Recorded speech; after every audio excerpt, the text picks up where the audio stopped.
Hello, welcome sa ating vlog ngayon. So, let's discuss all about how to create a load schedule that is 3-phase saka 230 volts. Okay, yung last vlog na ginawa natin is about 230 volts pero naka single phase siya. So, ngayon kakaiba naman. Okay, the same yung to story natin before. The same loadings and the same circuits. Okay, this is for ground floor, and then second floor, saka itong roof deck. So, paano mangyari if itong bahay is gagawing 3-phase yung panel board niya. Okay, so meron tayong format, this one. Ito na yung format natin na load schedule. So, before single phase, the same ng circuit, the same din ng loading or yung capacity. Okay, so yung circuit number 1, ground floor, let's check if tama ba. Okay, circuit number 1 sa lighting, where's there? This one, circuit number 1, circuit number 2, circuit number 3 is lighting ng second floor. At saka yung circuit number 4 is lighting ng roof deck. Okay, almost tama naman.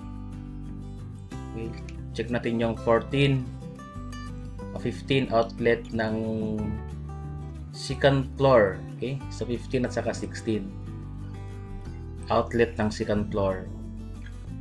Okay, 15 at saka 16. Okay, so tama naman. The same ng circuits ng last vlog natin, yung single phase. Okay, so let's do. Okay, so ito circuits is 22, dalawang spare. Saka yung capacity niya indicated na. And then yung voltage natin, so utility constant 130 volts. Okay, let's drag. Okay, and then okay, so for panel board, okay, we have PB. So for this one, ano yung main natin? So malalaman yung main after we have already get the total of amperes. Okay, so did you notice we have additional 4 columns. We have this one. Pag 3-phase, we have 3 line plus ground. So this one, line AB, line BC, line CA. The first 3 columns are ito yung line to line. Itong ABC, that's 3 line or 3-phase. Okay, CV rating, ampere trip, ampere frame, saka pole. Okay, yung line, ground, at saka yung diameter ng conduit, saka anong klase. So for sure, we use PVC.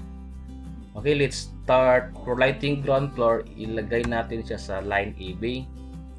So that is 458 divide by 230. Okay, so the same with leg. I-balance natin ng leg AB.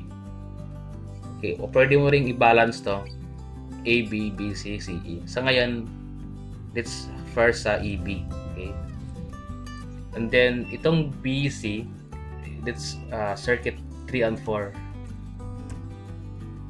Okay, so yon. And then for circuit number 5, let's this one. Okay, as for CE. Okay, so ganun mag-balance ng circuit. Or pwede mo rin gawin to AB, BC, CE. Okay, pwede mo rin gawin to AB. Next circuit is BC. Third circuit is CE. Okay, pwede mo rin gawin yan. Or you have an option, dalawang AB for the first circuit, or ngayon AB, BC at saka CE. But for now, let's use the same. This format, EB, dalawang EB, third circuit, fourth BC, fifth and sixth, that's ECE. So after that, let's copy it. Okay, mabilis na lang to. Okay, let's copy again. And then we have the remaining ilan to. We have 4 circuits. For sure, we have this as EB. And then the second one, that is for BC. Okay, so i-press panes natin. Okay, so next is get the total. Wala tayong total. What is the total? BE. Auto sum. Okay. So therefore, ang ating load, total connected loads is 26 kVA. Okay, so on for the total current, i-add din natin to. Okay. And then, did you notice wala tayong ABC? So wala tayong 3-phase na load. So lahat ng nakakabit is more on single phase lang. Okay, so be careful. And then, did you notice hindi siya na-balance? We have 41.4, 42, at saka 31.74. So dapat i-balance natin. So paano? Okay, bawasan natin to ng isa. Then let's put it here. And then okay, parang tama na. Or saan pa? 38, 42. Okay, so for sure balance na to. Hindi na siya doon nagkakalayuan. Okay, so sige. Next is paano yung CB rating. The minimum for lighting is 20 amperes. Ampere prim is 50. Ampere prim. Pole is 2 because line to line. Dalawang linya. Okay, yung line niya, so gagamit ka ng dalawang 3.5 square mm na THHN, or pwede rin if width and dump locations, pwede kang magamit ng THWN. Saka yung ground is isang wire lang. Okay, that's 1. 3.5 square mm. We can use 20 mm. Diameter na PVC. Okay, embedded lahat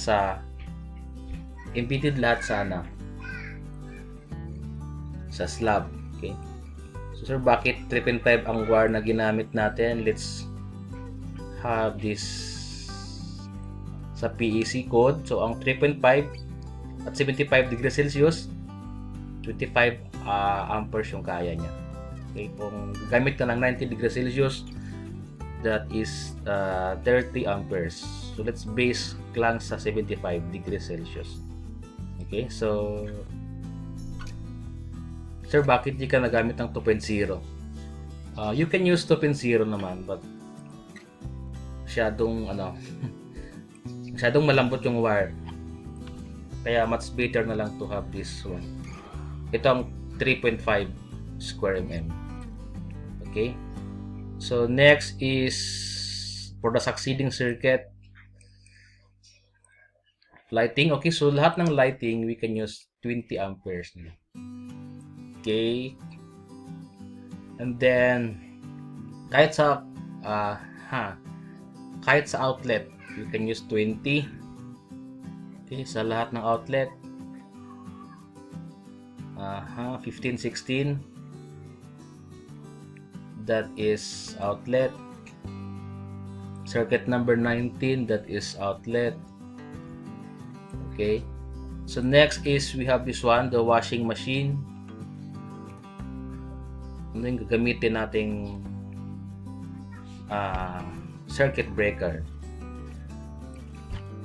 Okay, so for washing machine, we have 6.6 amperes. We can use 30 amperes na lang because meron silang tinatawag nito compressor. So for washing machine, we can use 30 amperes. Yung wire niya is dalawang 5.5. Okay, yung ground niya is isang 5.5. Okay, and then yung conduit niya is 25 mm diameter. Okay, so if you can check sa Philippine Electrical Code, ang 5.5 is can withstand until 35 amperes at 75 degrees Celsius. Okay, yung ground niya is, if you see this one, PEC 2017 table 2.50, that's 6 to 13. For 30 ampere circuit breaker, ang ground wire niya is 5.5. Okay, so ang ginamit natin is 5.5. Okay, yung conduit is, if you use PVC, okay, so ang PVC is kaya until, ang 25 is, see, actually maluwag pa, kahit 10 ang 5.5 square mm. Okay, so for the succeeding circuit, yung washing machine 30 amperes. Okay, sa rice cooker, sa ground floor, sa aircon the same 30 amperes. Okay, aircon at the second floor 30 amperes for the FCU. The second floor is 30 amperes. Okay, yung ating spare, kahit lagyan natin ng 20, yung dalawang spare. Okay, so ganon magawa ng load schedule pag naka 3-phase. Okay, and then already clear with the branch circuits. We have already the CV protection. We have wires, tsaka conduit. Okay, so to proceed, we paano yung main circuit breaker natin, ano yung size ng wire na pwedeng gamitin. Okay, so for this one, okay, so to get the 3-phase circuit, the feeder size computations, so the highest CV rating, the highest total rating itong sa tatlong line.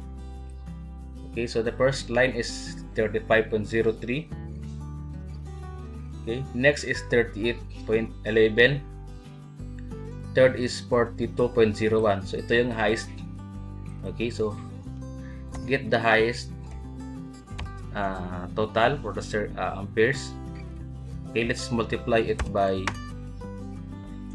1.732.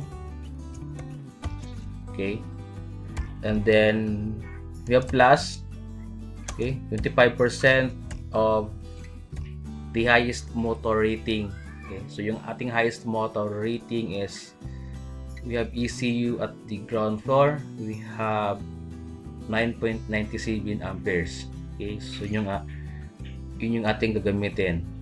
Okay, that is 9.97 amperes. Okay, so after that, so get the total current.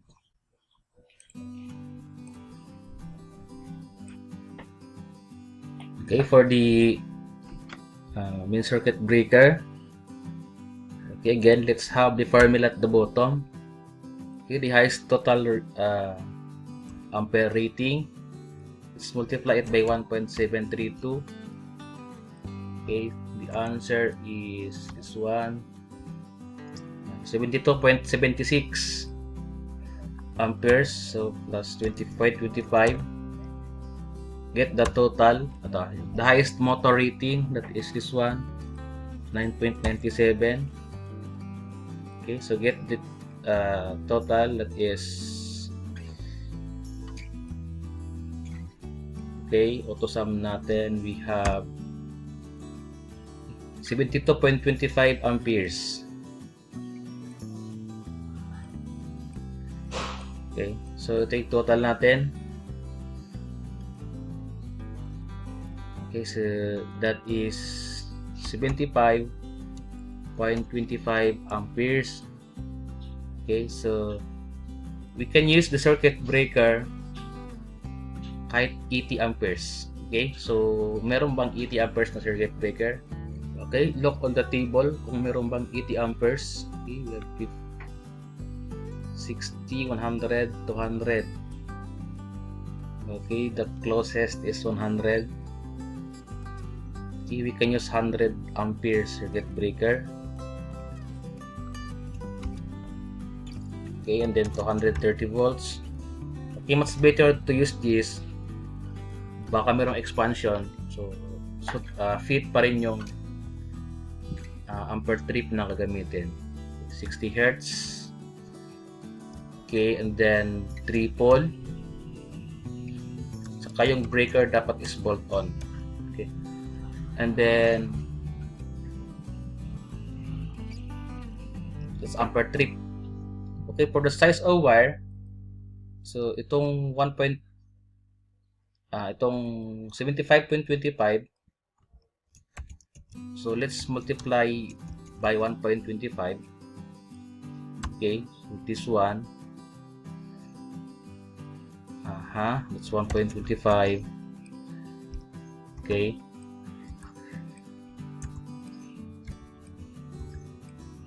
so we have 94.06 amperes. Okay, so dapat yung wire natin ang gagamitin is it can withstand until 94.06 amperes. Okay, so itong 1.25, that is the this one, the safety factor, or dapat ang makonsume nyo is 80% na yung pwedeng magamit ng buong panel board. Okay, lock on the PEC. Okay, at 75 degrees Celsius. Okay, so 94.06. We have, okay, so 30 amperes. Okay, that 85. So that the 30 square mm, it can carry until 100 amperes. Okay, so much better to use this one. Okay, so we have 230 square mm THHN. Okay, plus 1. Okay, anong ground ang gagamitin natin? Okay, so ang ground ng 100 amperes, lock on the table, that is 8.0. Okay, so this one 8.0. Okay, here. Okay, so and then again for 30 square mm until 100 amperes. So kaya pa naman. Okay, so and then okay, so that is 8.0.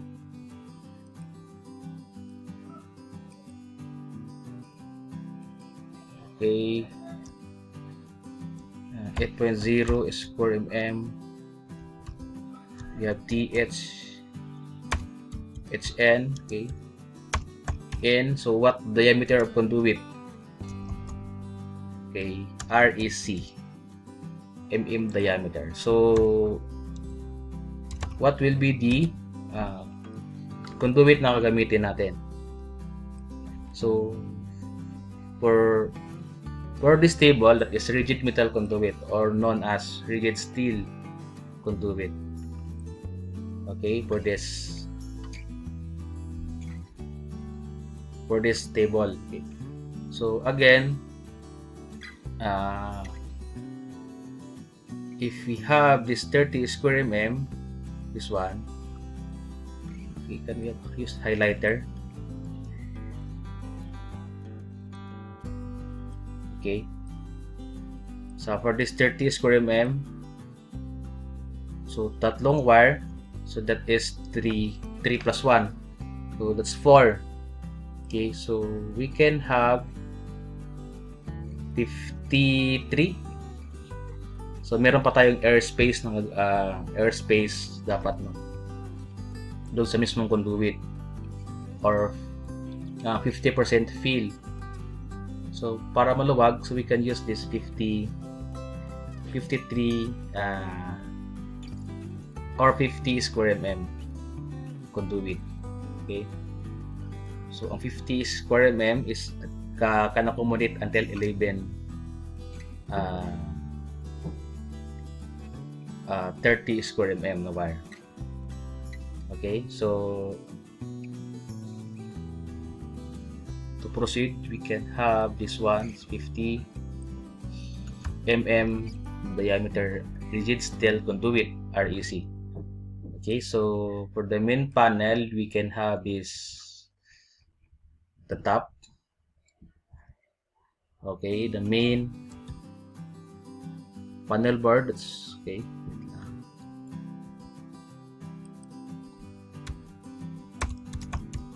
Main is 100 amperes, 130 volts, 60 hertz, tsaka 3-phase, and then naka-bolt on.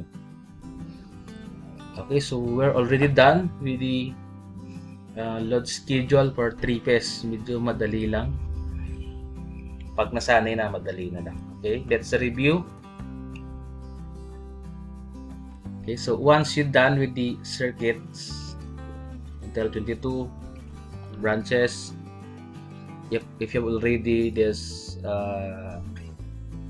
wattage rating in terms of kVA, okay, this system voltage, that is 230.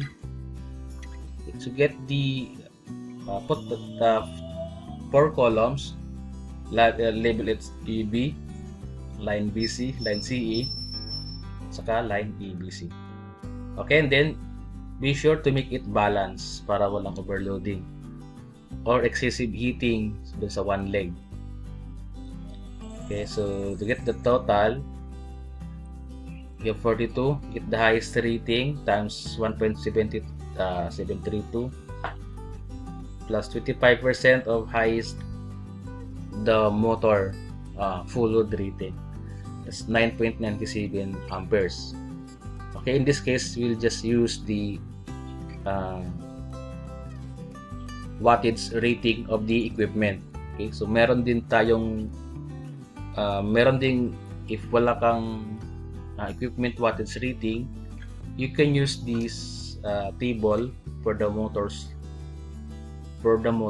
Okay, so we can have this, actually single phase lang to, alternating motors, AC motors. Okay, we have this horsepower, and then 115 volts, 208 volts, 208 volts, at saka 230 volts. If you have 2 HP of air condition unit, that is 12 amperes yung kanyang full load current. Okay, in this case, we'll just use the actual rating of the equipment based on the specifications. Okay, so ganito lang magawa ng load schedule for 3-phase. Okay, so that is line to line.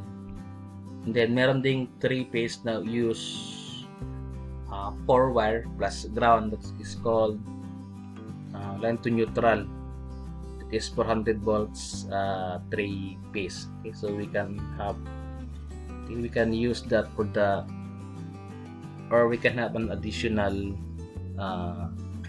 plug for that kind of configuration. So load schedule 400 volts 3-phase. Okay, so thank you.